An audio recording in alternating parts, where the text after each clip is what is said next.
Welcome guys, welcome to this video. So in the last video we created this posts table inside our project database, and we inserted this table in this database using SQL query. Now in this video, what I want to do, I want to insert some data using SQL query. So to insert the data into SQL query, we can write insert, and then we need to say into, and then it asks for the table name, so we need to provide it here, and then we are going to define the fields that we are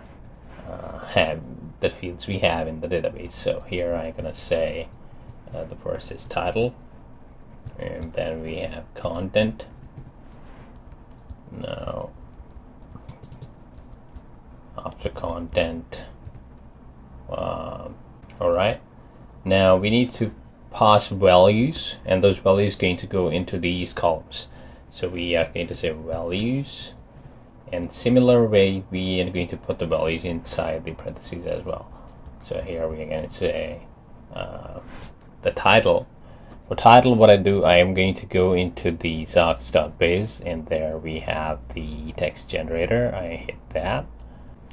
Now here we can generate the data. So we need the title. I'm going to select list content and then hit generate. It's going to give me some content here. I'm going to copy this, and I'm going to take there, and first inside it I'm going to put the title.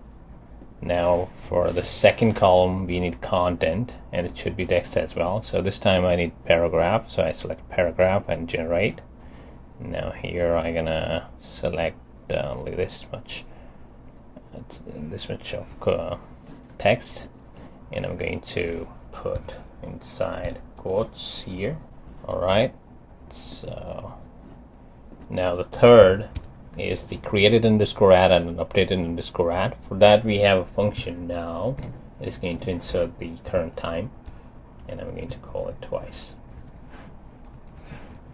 So now for created underscore add, and now for updated underscore add. So here is the query that is going to insert data. So to complete it, we are going to hit go, and it says one row inserted. If I go to browse, you can see that we have an ID 1, content is added, with the title created underscore add as well as updated underscore add. Now if I want to insert another one,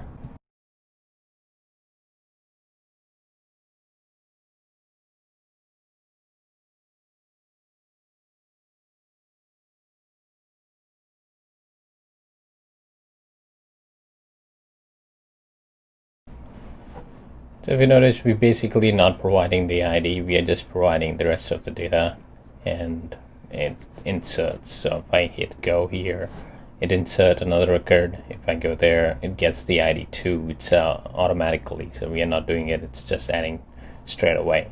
So this is how you insert using SQL query. And when we are going to insert content using PHP, we are going to use the exact same SQL queries using PHP. In the coming videos I will show you how to do that, and I also leave this query code into the description link. You can download it if you want to use it. I hope you like the video. See you in the next one.